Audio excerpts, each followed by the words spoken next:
നടിയെ ആക്രമിച്ച കേസിലെ മെമ്മറി കാർഡ് ചോർച്ചയിൽ അന്വേഷണം വേണമെന്ന അതിജീവിതയുടെ ഹർജിയിൽ സുപ്രധാന നിർദ്ദേശവുമായി ഹൈക്കോടതി. മെമ്മറി കാർഡും പെൺഡ്രൈവും 1 മാസത്തിനകം ഹൈക്കോടതിയിൽ ഹാജരാക്കണമെന്ന് വിചാരണ കോടതിക്ക് നിർദ്ദേശം നൽകി. സീൽ വെച്ച കവറിൽ ഹാജരാക്കാനുള്ള നിർദ്ദേശം അതിജീവിതയുടെ ഹർജി ഹൈക്കോടതി ഫയലിൽ സ്വീകരിച്ചു.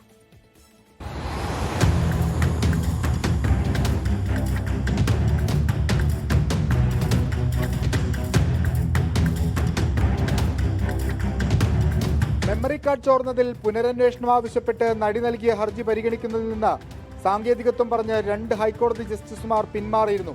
ഇതിന് പിന്നാലെയാണ് ഹർജി ഇന്ന് ജസ്റ്റിസ് CS ഡയസിന്റെ ബെഞ്ചിലെത്തിയത്. ഫോറൻസിക് വിദഗ്ധരെ ഉൾപ്പെടുത്തി SIT രൂപീകരിക്കണമെന്നായിരുന്നു നടിയുടെ ആവശ്യം. പെൺഡ്രൈവ് സുരക്ഷിതമായി സൂക്ഷിക്കണമെന്നും അഭിഭാഷക ഹൈക്കോടതിയിൽ പറഞ്ഞു.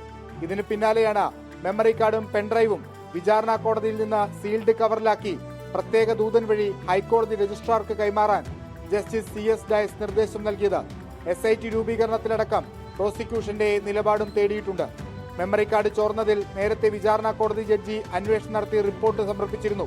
എന്നാൽ ഇത് പൂർണ്ണമല്ലെന്നും തെറ്റ് ചെയ്തവർക്കെതിരെ നടപടി സ്വീകരിച്ചിട്ടില്ല എന്നും നടി നൽകിയ ഹർജിയിൽ വ്യക്തമാക്കിയിട്ടുണ്ട്.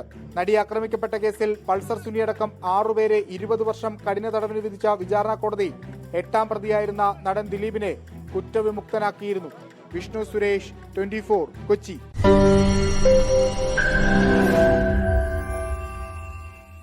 ലോകത്തെവിടെയായാലും ഏത് സമയത്തും 24 വാർത്തകളും ഓഗ്മെന്റഡ് റിയാലിറ്റി പാക്കേജുകളും എക്സ്പ്ലെയിനറുകളും വിശദമായി കാണാൻ ഞങ്ങളുടെ YouTube ചാനൽ നിങ്ങൾക്ക് സബ്സ്ക്രൈബ് ചെയ്യാം.